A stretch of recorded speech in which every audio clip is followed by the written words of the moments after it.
All right. A stunning new example of media bias up next. Smart.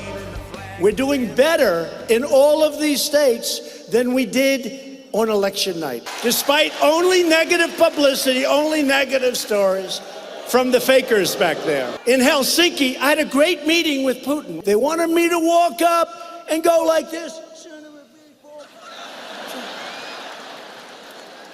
They wanted me to go up and have a boxing match. President Trump again taking aim at the media as some members of the press continue to help him prove his point. There's no way anyone who knows Donald Trump, but is not bought in some way, could watch him last night and not come away with a feeling that the President of the United States is completely unhinged and getting worse by the day. Okay, Jesse, how is his rally last night different from any other rally? Like, I don't understand where she thinks all of a sudden something's different. I think he was so good she had to call him that. Okay. Because I think she's Nice jealous. She's jealous because it takes a lot of talent to do what he does, to be able to read a crowd the way he does. It's not someone that's unhinged. It's someone that's so focused and so in tune to the crowd and their reaction, the timing, the sensibility of the way your words are going over with the crowd, and the way you perceive the crowd, and if they're, kind of losing patience or losing interest, to jolt them back at it. That takes timing, that takes precision. Not a lot of people are able to do that. So in order to discredit him, she can't discredit him on policy. She has to discredit him on his personality. And they don't have a very good personal relationship, so it's sour grapes. Well, it wasn't just personality. Take a listen to one more soundbite from that show. Is it okay? It sounds like maybe he's losing his mind. Is this a stability issue? Because I feel like some might argue when you see him off prompter, he doesn't really seem to be there. What do you mean doesn't by really that? connect with the reality of the situation. So, Greg, it's not the first time that questions have been raised, and we understand Omarosa has a book coming out in which apparently she's says something similar about mental stability. Who's Omarosa? I'm not sure. Former assistant Come to the on, president. you know who that was. In regards to Mika, there's a good rule that you can always use. Boring people think interesting people are crazy, and she's effectively boring. The only thing interesting about her is her last name. Let's be honest.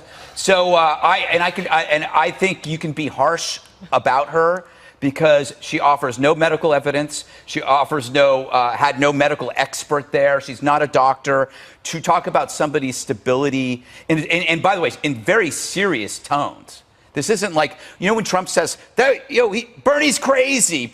He's basically trash talking, on the street. She's actually making a fairly serious accusation that could push someone to say, okay, my God, we have to do something about this president. He's dangerous. Yeah, was it the 25th Amendment or something like that? Dagan, what do you make of it in terms of not responding on policy, but being frustrated with his delivery? Is what I guess she was upset about. Because everybody's lazy. They don't have to actually do any reading or understand anything about what's really going on in this country. You just come in and play like you're a psychiatrist in an airport kiosk. Again, what are these screeching, preening peacocks going to do when President Trump isn't in the White House anymore? They're going to go back to genuflecting and rump smooching to get an invite to the White House Christmas party. It's embarrassing. My dad told me, and I think that this is playing out in America. When I first started working as a financial journalist about a quarter of a century ago, he said, okay, honey, you are below repo men and people who work in carnivals and IRS auditors in terms of how people distrust you and dislike you. So enjoy that the rest of your life. And I think that this is nothing new. I mean, people hate press, and they just hate is it these effective with Democrats, though? No. It's not. It's not effective with Democrats, but I think I think Mika's just she's one outlier, right? I think however, in this conversation is because the president has basically made the media the punching bag, and I mean he's called them the enemy of the state. He's called fake media. That'd be people, not state. The enemy of the same difference. Enemy of the people, and I find that to be very problematic. Go ahead, Jesse. I'm waiting for your pun. I find you problematic. I find you problematic too, buddy.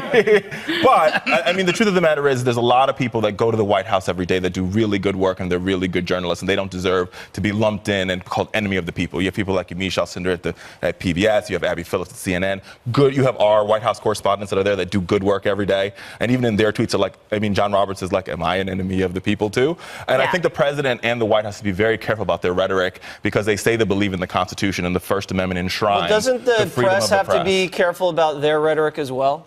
The job of the press is to ask tough questions to the White House, and Dana's been in that briefing room. I think we're conflating two people in things. the briefing room and people that are anchoring shows. Mika's not in the briefing room. Right. You know, she's like us. I mean, she has an opinion. Yeah. The thing is, though, there is something when you are saying that somebody is seriously mentally ill. There are people who are mentally ill, who are. It is just, you don't play around with that terminology lightly. That's what I guess bugs me about it. All right, President Trump unveils his new nickname for Bernie Sanders. And will the Democratic divide upend the party's plans for the midterms? A fired up President Trump going after his theoretical 2020 rivals in Pennsylvania. Let's say I'm running against Pocahontas or Crazy Bernie. I tell you, I got to hand it to Bernie. I saw him up there the other day. That hair is getting whiter and whiter, and he's getting crazier and crazier. That guy, he doesn't quit, and that's okay. Crazy Bernie. He is one crazy dude. This comes as Democrats apparently cannot agree on a midterm message. Politico reporting progressives are meeting right now in New Orleans with plans to push the party toward impeaching him. Dana, is that a loser? Yes, it's a loser. I actually pitched this today because I think that's why I went to you first. Thank you. Good, thank you. There's so many people working in the Democratic Party who are trying to figure, like the third way guys, even the DCCC, the DNC. Pelosi says, we're not doing impeachment. We're not talking about it. We're not doing it. And there you have Tom Steyer, this billionaire, who's like, why isn't anybody taking me seriously? I was going to give you money. I want you to say impeachment. And they're like, please don't do that. I think that politics by these billionaires that are trying to influence the election, like Tom Steyer, it's not good. And then you have I should go to Richard on this, but they're frustrated with the Democrats because I think you haven't done enough to go after President Trump. I think that the Democrats do have time to figure out a midterm message. They have another month or so, get to Labor Day, and then they can drive it home, whatever they decide on that they're going to do. Turnout's really important. Turnout matters in this election more than any other. But if you don't have a good message, your turnout won't matter. So I have a couple things. I agree, turnout's very important. I think the talk of, so the Netroots, they're talking, the conference they're talking about is Netroots. Mm-hmm. Netroots is very similar to CPAC. It's, it's activist. It's the far left, just like CPAC is the far right. They have conversations. They come up with, far left things. Mm-hmm. I don't think that's where the party is going to go, but I think it's an opportunity for us it's to rev up the party. It's to build the big momentum. I think Democrats have momentum going into this midterm election. I think the issue that we're going to come down to, or boil down to if we're smart, and I think we are, is going to be health care. And here's why. President Trump promised repeal and replace. Mm-hmm. He didn't repeal. He didn't replace. And in October, when they announced the new Obamacare premiums, which are going to be through the roof, the one party you can blame for that is the GOP. And I think Democrats are going to run on the fact that healthcare is going to be more costly, and it's costly under Trump, and that's a very potent argument, and it's a real argument. So far, Jesse, that's not the case. The premiums are not coming in nearly as high, even falling in some states, but they've been reported at the state level because the insurance commissioners have been finding out. And then also, you had this initiative this past week in terms of opening up the market and letting individuals buy short-term health plans, which are essentially against the law based on Obamacare rules, another rule that the Trump administration is rolling back.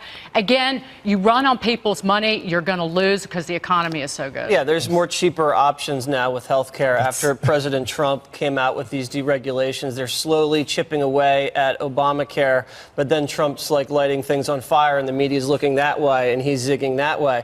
It's funny watching Bernie and Pocahontas, or he calls her Pocahontas. I can't imagine Trump ever losing a war of words against whoever the Democratic nominee is. There's no way Bernie Sanders is verbally equipped to go toe-to-toe with the president.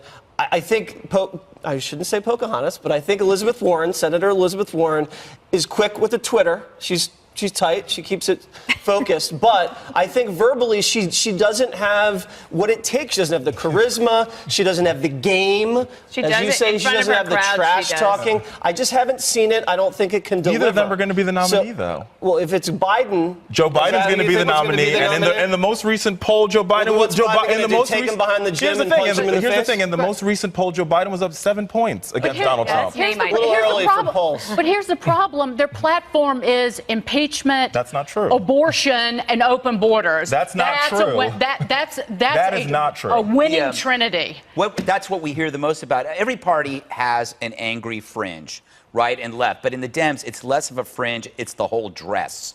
But the party's going to have to pick a side, and one part of that party is going to be subservient to the other. So that's what you're going to see. I want to talk about the trash talking because I talked about how Mika was talking about the mentally ill, and you have Trump calling Bernie crazy. There's a key difference there. The trash talk, he's giving Bernie a nickname over his beliefs. The idea that he's a socialist in America is crazy, and it's always it's. Socialism is destructive practice that is chosen by incredibly rich people because they can survive it. All the rich liberals in California, all the rich liberals in New York City, they can embrace a socialist candidate or a very liberal leaders because they're wealthy enough to sustain the punitive policies that nobody else can. That's crazy. And that street talking, he's trying to stick that to Bernie as opposed to actually saying he is clinically mentally ill and I worry about the state of the country. Can I just make one point? No, Richard, you can't. No, I'm you kidding. can't. No, the one point I want to make is that Republicans get mad when we call them the party of the rich because you guys. I'm not saying that you guys are the party of the rich. We get mad when you say we're open borders because we aren't open borders. I agree. Because Barack Obama spent a lot of money protecting the border. So stop saying we believe in open borders because it's just not true. Keith Ellison wore a T-shirt that says "I don't believe in borders." That's one person. He's That is not the entire party. Well, he's the number two. No, he's not. Yes, he is. Here's what we do keep hearing: Medicare for all. Medicare already is going broke in 8 years. Medicare for all is going to be $33 trillion. We would have to double the amount of money that we take from the American people in terms of taxes, and it still wouldn't pay for it. That's crazy. But you're not going to pay healthcare premiums anymore. One crazy dude.